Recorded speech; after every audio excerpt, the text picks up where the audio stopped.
guys, we're back with another YouTube video. If you guys don't know, it is NAT, which stands for No Action Taken.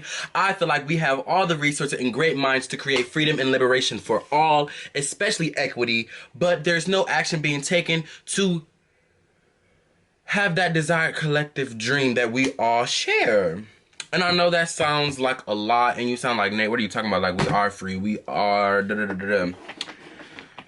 If only you knew the half, love, if only you knew the half. But that's not what, that's what we're here for. That's literally what this channel is about. But I came to talk about my spiritual journey a little bit more in depth and really just, kind of, set the tone. And like, when I look back at this video, like, I'll be like, wow, that's where my knowledge of spiritual awareness rooted from. But in order for me to do that, I will have to take you back. So, I'm 18 years old. I was born June 1st, 2005 at 12:07 a.m. on Wednesday in Wayne County at Hutzel Hospital, I believe, in Detroit, Michigan. I don't know why, like, that's like, but that's just like, that's where the journey began. My awareness began. Like, I can't explain it, but I do know that I try not to overthink or overanalyze certain concepts, because I feel like life's answers to their problem, like the world's problems, are like simple answers, if that makes any sense. But saying that all to say, I've always been in tune with nature, in tune with water, and I've always realized that God was here. God was here, not there, if you get what I mean. Like, God was here on this earthly plane as well as above in the heavens. As I matriculated through life and just becoming a teen and a young adult, and even a little bit before a kid, I knew I was different.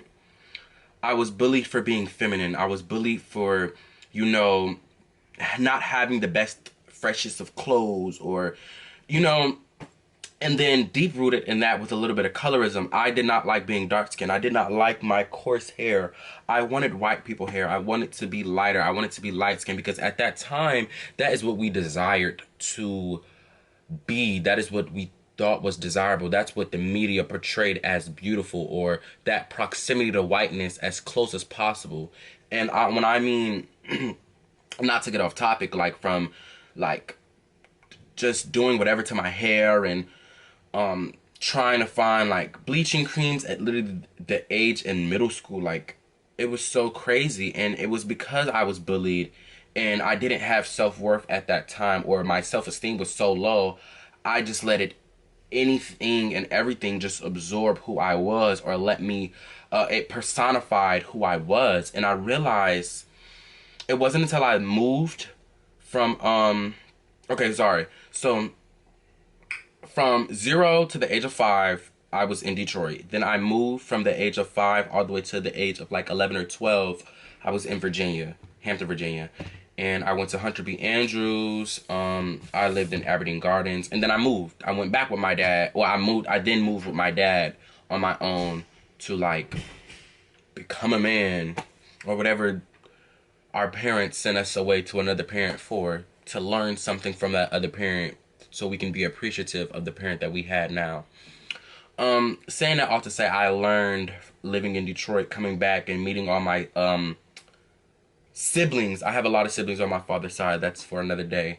But in just learning how their culture was and how it was like to collectively not be selfish. You were always looking after somebody. And even though I was the youngest, I still had nieces and nephews inside the home that were literally my brothers and sisters, period. But fast forwarding, I moved back with my mom because I was just tired of it. I was like, I can't do this. I like my independency. I like being alone. I like my own space. I began to gain a sense of self and realized that I was gay, or a homosexual, or at least had attraction to men at that time. And for so long, I used to think God did not love me. I used to think God did not want me. And that was because I associated homophobia with, like, you know, that preconceived notion that homosexuality is a sin in, you know, the church or just in religion, period. I then started disassociating myself from the church and from at least Baptist and what like I was raised to believe. And you know, I always was so confused about like how do you hear God? How do you hear God, but I hear God as well? And how is God my voice or a voice that I make it out to be? How did I know that other people heard the subconscious voice that I hear? And I used to constantly have these existential crises very young. I used to like I used to I remember one time like I remember like I asked my mom like why did slavery happen, like and like you know she couldn't really give me a definitive answer. Like it was too integrated into everything that we literally see. um I'm sorry, like I'm just jumping off topic, but I know like the certain marks of when like my spiritual awareness became more prevalent is when COVID, a little bit before COVID happened. It was I was running for a track team, and they were talking about to help you run faster, breathe in through your nose and out through your mouth, and they talked about how that's good for just mindfulness. And I was a freshman when I learned about that, and like I was like, wow, mindfulness, being mindful of your body, your voice, your feelings and emotions, because feelings and emotions are two different things. So understanding that aspect of it, I realized spirit was from the breath. So as life matriculated through high school and just I now fully have come out, I fully my freshman year I finally like had a situationship. It was during quarantine, so it wasn't really a relationship. But my fault, I'm messing up. Okay, so when COVID happened, that's when the isolation and hermit mode really started manifesting. My mom sadly still had to work inside because she was working for healthcare, so like they still needed her for certain things. Um, Hold on, y'all. My cousin's calling. Okay.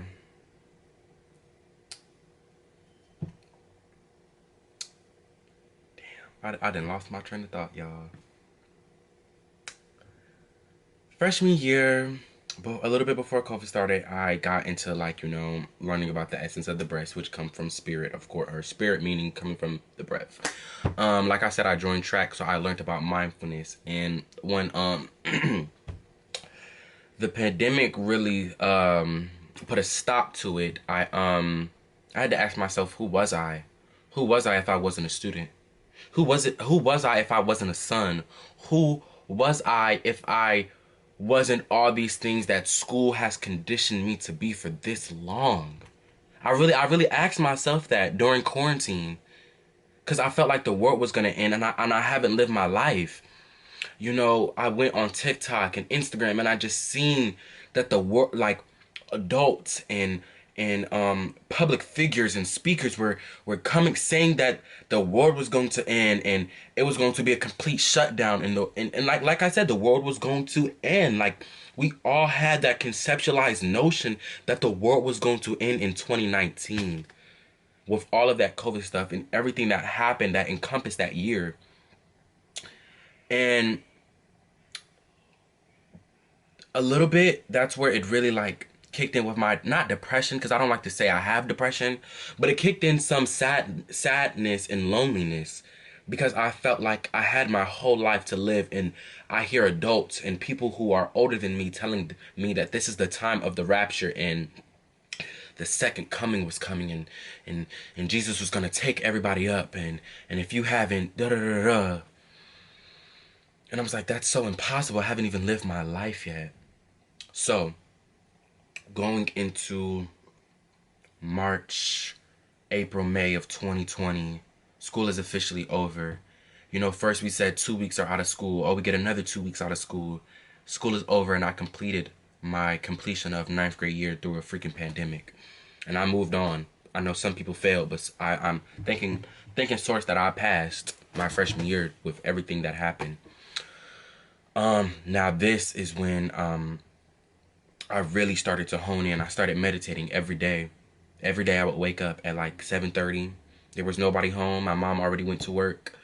I would meditate in my backyard. I would sit under the big old tree that we had, and I would just and I would envision love, honestly, because at that time I felt like I couldn't be loved because everybody said that like everything was going on. I'm sorry, I felt like that lighting was better. Um, so yeah, I just I had a I lost self, but then I gained self. And it was just that's all that it was in 2019, losing and gaining self over and over again.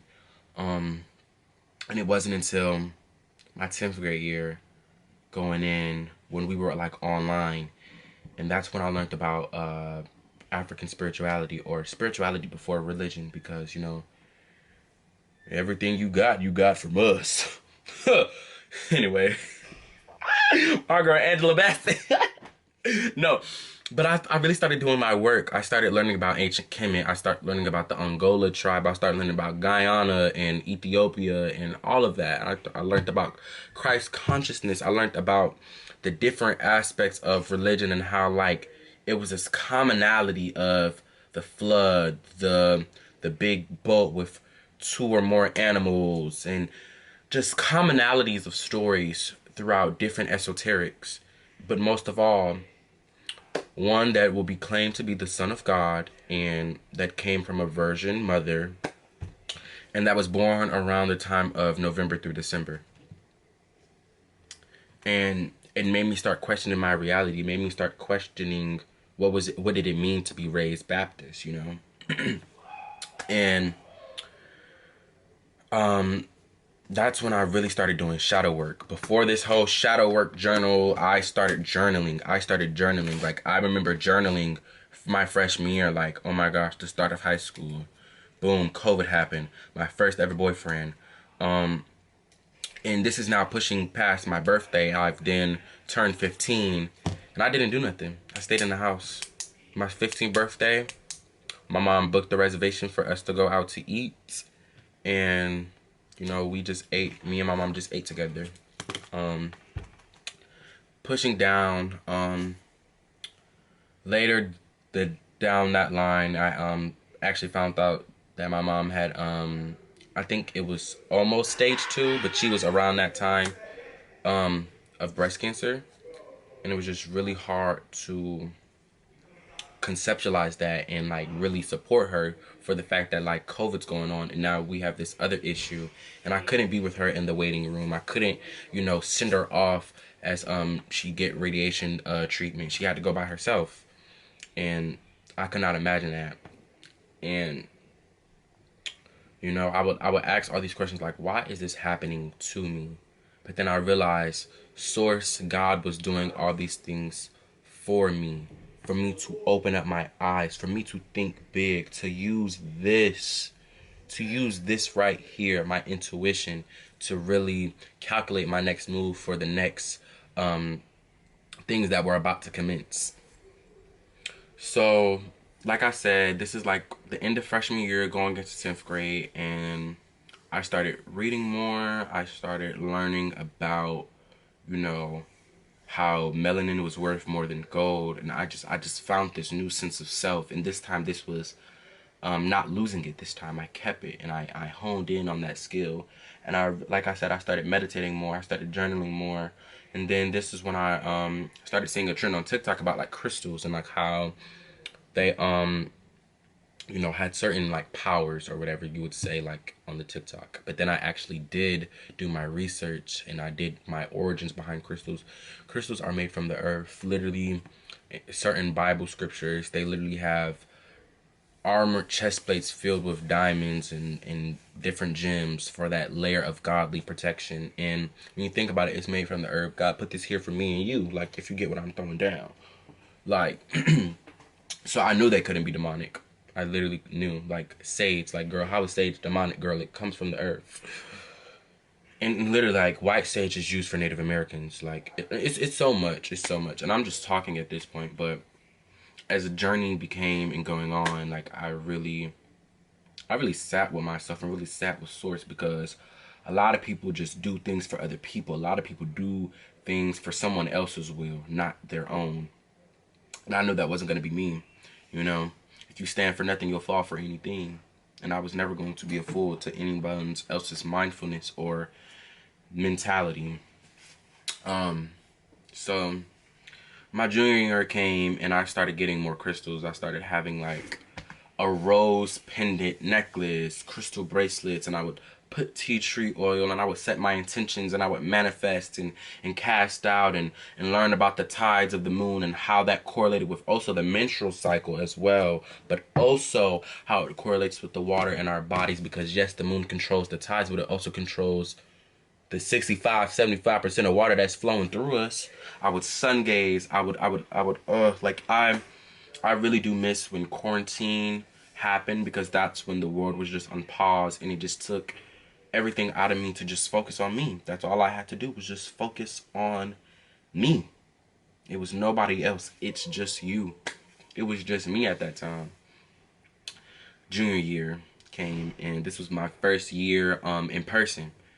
And junior year was like the inflection point of my reality and my awakeness, because now I dabbled in tarot. I dabbled in tarot. I dabbled in learning other people about like the Nation of Islam versus Muslim. I learned about Judaism and learning about the Jewish culture as well, and learning about these different aspects of religions, but still seeing a certain commonality no matter how big or small. Because I just wanted to be more knowledgeable. I wanted to be well versed in topics when it came to certain things, because I felt like we were all praying to the same God. We just didn't know that we were praying to the same God. But at the same time, that saying, you fall for any, if you stand for nothing, you'll fall for anything. I was kind of doing that. I kind of wanted to see. I felt like I needed to have every religion practice flowing through me, when that's not true. I just need to embody Christ by being accepting and loving of all. Now, oh my gosh, I'm sorry. That's what it really means to be a believer and a follower of Christ, to love and accept all, regardless of, trying to sway or, pull people to your side. Because at the end of the day, however you pray is however you pray, and however I pray and tune into sources, however I tune into source. But then I realized that like I missed church. I missed the music, the rhythm, and I realized like, through slavery, that was our way to tap into source. Our the stomping of our feet and the clapping of our hands, the shouting, the tongue, the speaking in tongue, the running across the altar, and talking to your pastor, and all of those sermons and deacons, and learning about the different roles of the church and how they related to like the hierarchical archetypes of God and the different dimensions of kingdom, like the different dimensions of the kingdom of heaven. Yeah. And I remember my junior year, this was a consistent thing from me meditating my 10th grade year, that I astral projected when I moved into my new home. I cleansed my room when I first moved in there with sage. I cleaned my room. This was my first time like having my own queen bed. This was my first time, not just surviving. I was actually like living and not just existing. And I lucid dream. I not lucid dream. I astral projected, but it started off with a lucid dream, and that's the crazy thing, and that's what people don't tell you. When you lucid dream, it can turn into an astral projection. I remember one time I was dreaming, and I was dreaming like the scene of The Walking Dead, where it was like I was on this top of this parking garage after running from some dark force that was behind me. I was running on top of the parking garage, getting to the top to see if I could see any other like any form of life anywhere, and I just remember nothing but ash and fire and just orange sun and sky just like fill the air. And I was just on the edge of the parking garage, and something just said, "Nate, jump."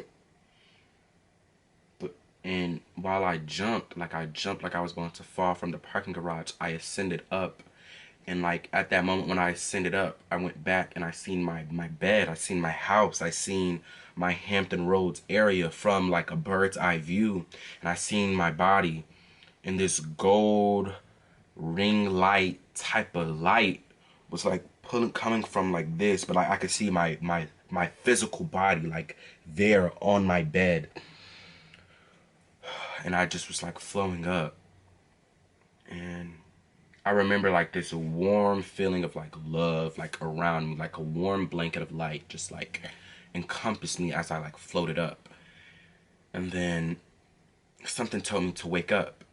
And then I just boom, flopped back down to the ground, and I woke up and got ready for the day because like I said, this was my junior year and I had to go to school. And that's when like I really was like, whoa, whoa.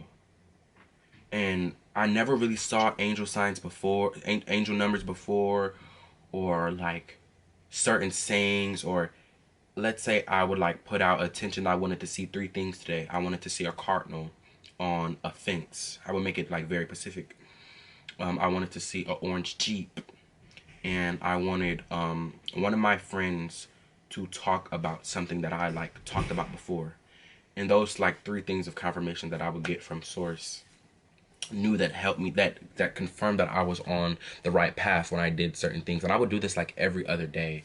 I would write in my journal, set three things or four things that I wanted to see or accomplish during that day, and just watch how in 2 days time it will come into fruition. Saying that all to say, it's so crazy how life just be lifing.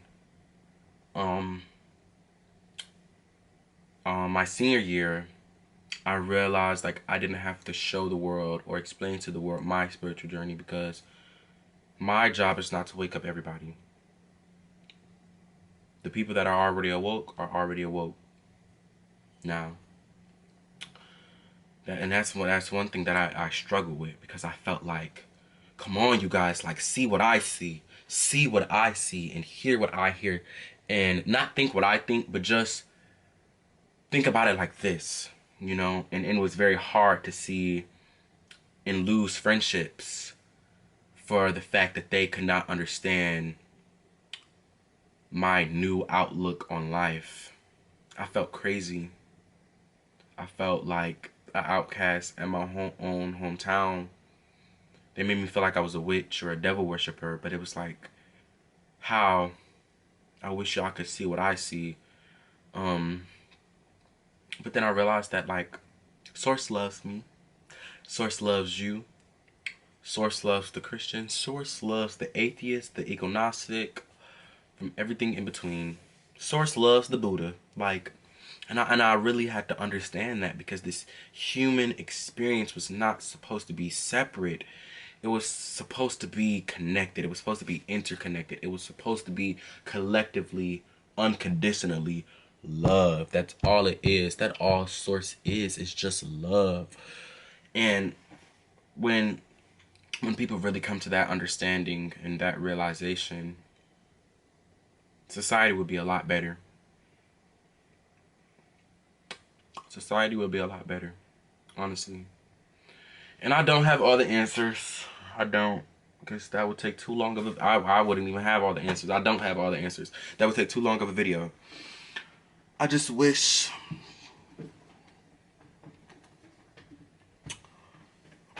I wish I knew what freedom could look like in our time. Because, I mean, some would say that we are free, but, like, are we really? You know? We have all the great minds and all the great resources to create a utopia of a human society. No longer American or British or da da da da. We're just humans. A human society where we all share across the globe. Whoever needs something without a questions asked. But I don't know what that would look like. I don't even know, like, would that do more harm than good? So these were the questions that I were asking myself throughout my spiritual journey, because I wanted to have that aha moment. I wanted to have that eureka moment of like, who am I and where do I fit in this grand scheme of things? And then at that time I I fell back into Christ.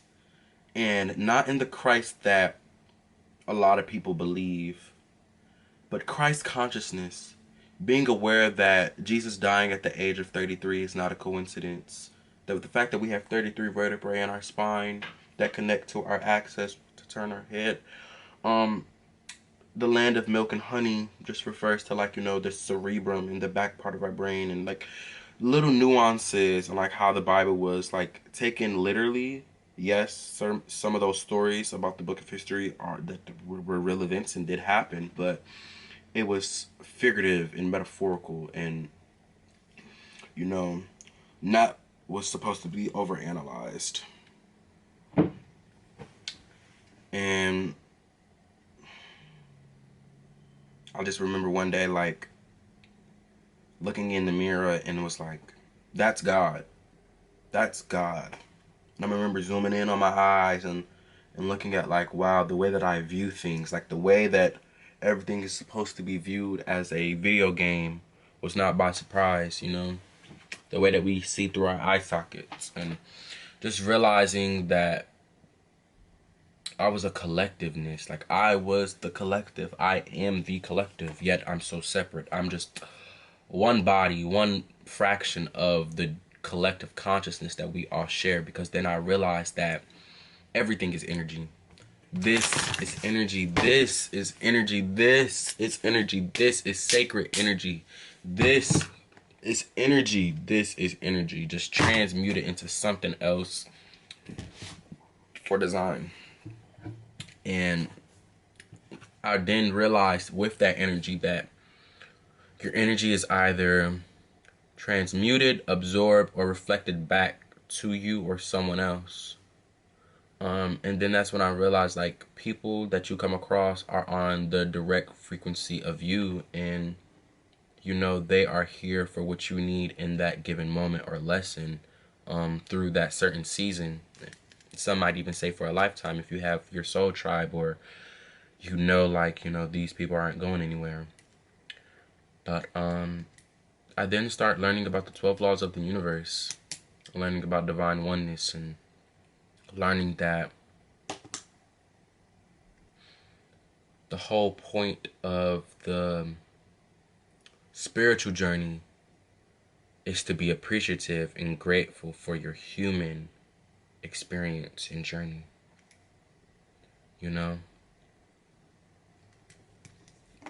And as time progresses and moves on, I will become more well versed in my knowledge of spiritual knowledge. But that's not all that I have, but that's all that I can conceptualize into something that can be digestible and comprehensible. This is not a podcast because I don't have like a mic, or I'm not like, but this is my YouTube channel, Talking Back to Source. Whoever is willing to listen, if you liked the topic, if you didn't like the topic, let me know. Hey, it's not for you, it's for me, but I don't know. I'm just here. We're all just here existing. But I want to slowly stop living in that survival mode, or that just existing to survive type of mode, and really enjoy life. And I felt like I've put my feet in the water and soaked up the sun, and hugged a friend and cried and laughed, got mad at someone and then forgave them. I've wrote down in a journal. I've kissed someone. I've hugged someone. I've hold somebody's hand. Like, like that's literally all that this is. Just this human experience, and understanding that we are divine, just in the 3D, wrapped around all this flesh and just physical body. Like, I don't know. And I don't have all the answers. And I'm going to always keep saying that because I don't have all the answers. But I do know that I'm tired of having these thoughts all to myself, because, like I said before, I used to think that I was crazy. But then it wasn't until I realized that other people are having the same awakened process as I am. And all I can say to that is, welcome. Welcome to the collective. Welcome to me. Welcome to Nate. Welcome to Innate Abilities. Welcome to Nat. And I'm a Gemini sun, an Aries moon, and a Capricorn rising. My life path number is 5. And that is Nathaniel. My name, Nathaniel, means God has given, or a gift from God in Hebrew. And I'm not the Savior. I'm not the Messiah. I'm not none of that. But I took that very personally. A gift from God. What would God's gift to humanity look like without it being Yeshua or Jesus Christ or Elohim or whatever? What can I do on this physical plane to spread Source's message and realize that we are all divine and we should all treat each other like we are divine? Well, if you stayed at this 30-minute almost video, thank you for watching. If you like topics in controversial areas of subject like these, click that like, subscribe to the YouTube channel at Nat No Action Taken. Follow me on Instagram at innateabilities_, and also same as my TikTok. And with that being said, catch y'all on the flip side.